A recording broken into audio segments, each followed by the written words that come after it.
కాంగ్రెస్ అంటేనే పేదల ప్రభుత్వం అన్నారు మంత్రి పొంగులేటి శ్రీనివాస్ రెడ్డి. గ్రామ సభ లిస్టులో పేరు లేకపోతే మళ్లీ దరఖాస్తు చేసుకోవాలని చెప్పారు.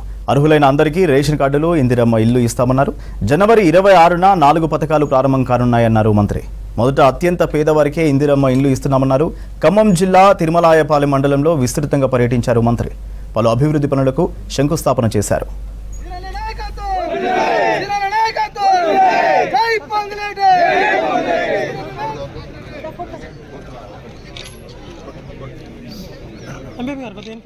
కార్డు కానీ, ఇందిరమ్మ ఇల్లు కానీ,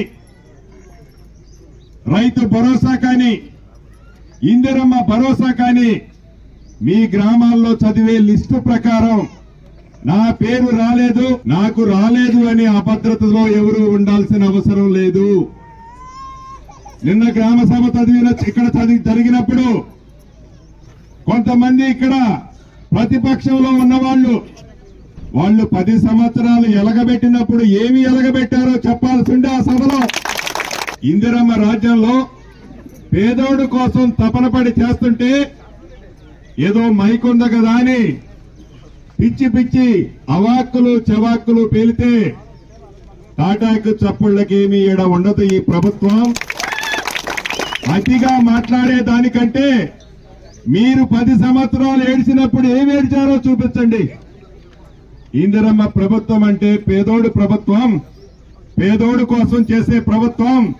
చేతనైతే సహకరించండి, చేత కాకపోతే ఈ మంచిని చూసి మీరు ఇది జీర్ణించుకోలేకపోతే మూసుకొని కూర్చోండి. తప్పులు వచ్చాయనో అభద్రతకు లోను కావాల్సిన అవసరం లేదు.